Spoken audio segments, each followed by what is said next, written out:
ఇక నిరుద్యోగుల ఆవేదనను పట్టించుకొని రేవంత్ ప్రభుత్వంపై బీఆర్ఎస్ వర్కింగ్ ప్రెసిడెంట్ కేటీఆర్ మండిపడ్డారు. తొలి కేబినెట్లోనే 25,000తో మెగా డిఎస్సీ అని రేవంత్ ఇచ్చిన హామీ ఏమైందని నిలదీశారు.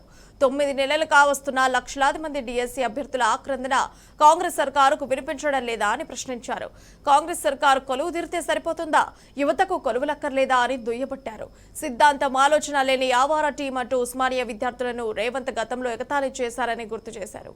అధికారంలోకి వచ్చాక నేడు అదే ఉస్మానియా వర్సిటీని రణరంగంగా మార్చారని నిప్పులు జరిగారు. డిఎస్సీ అభ్యర్థులపై పోలీసులను ప్రయోగించి అణచివేస్తున్నారని ఆగ్రహం వ్యక్తం చేశారు. వందల మందిని అన్యాయంగా అరెస్టు చేసి అక్రమ కేసులు పెడుతున్నారని ఫైర్ అయ్యారు.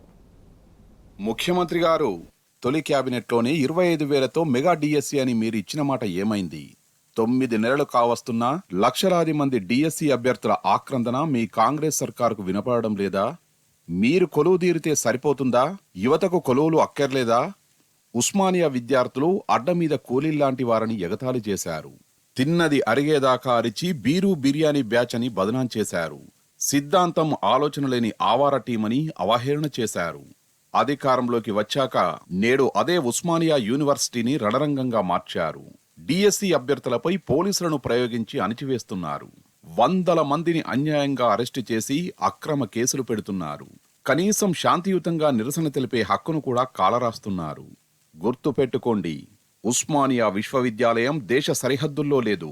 మరెందుకు ఇన్ని బలగాలు, ఎందుకు ఇంతటి నిర్బంధం? మళ్లీ ఉద్యమం నాటి పరిస్థితుల్ని ఎందుకు కల్పిస్తున్నారు? నిత్యం పోలీసుల బూట్ల చప్పుళ్లతో ఎందుకు కలవరపెడుతున్నారు? కాంగ్రెస్ చేతకాని తనాన్ని ప్రశ్నించడమే వాళ్లు చేసిన నేరమా? ప్రచారంలో ఇచ్చిన హామీలు నెరవేర్చమని అడగడమే పాపమా? ముఖ్యమంత్రిగా మీకు మోకా వస్తే డిఎస్సీ అభ్యర్థులకు ఇంత ధోకా చేస్తారా?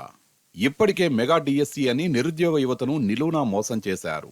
ఇప్పుడు ప్రిపరేషన్కు కూడా టైం ఇవ్వకుండా వారి భవిష్యత్తుతో ఏమిటి ఈ చెలగాటం? పరీక్షలు వాయిదా వేయాలని డిఎస్సీ అభ్యర్థులు కోరుతున్నా ఎందుకీ మొండి వైఖరి? న్యాయమైన డిమాండ్లను ఆడబిడ్డలు అడిగినంత మాత్రాన అర్ధరాత్రి వరకు అక్రమంగా నిర్బంధిస్తారా? ఇదేనా మహిళలంటే ముఖ్యమంత్రికి ఉన్న గౌరవం? అధికారంలోకి రాగానే నోటిఫికేషన్లు, అపాయింట్మెంట్ ఆర్డర్లు ఇస్తామన్నారు.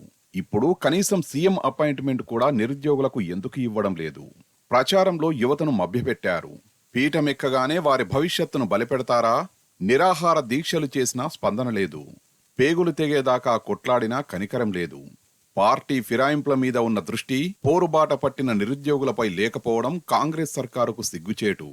ఇన్నాళ్ళు అసమర్థ కాంగ్రెస్ ను భుజాలపై మోసిన సోకాళ్లు మేధావులు ఇప్పుడు ఎక్కడున్నారు? ప్రశ్నించే గొంతులు ఎందుకు మూగబోయాయి? ఇప్పటికైనా డిఎస్సీ అభ్యర్థుల గోస తీర్చాలి. పరీక్షల వాయిదా, పోస్టుల పెంపు డిమాండ్లు నెరవేర్చాలి. డిఎస్సీ అభ్యర్థులకు న్యాయం జరిగే వరకు బీఆర్ఎస్ జెండా వారికి అండగా ఉంటుంది. లేకపోతే ఈ గుడ్డి ప్రభుత్వానికి గుణపాఠం చెప్పేందుకు నిరుద్యోగులతో కలిసి మరో ఉద్యమాన్ని నిర్మిస్తాం. జై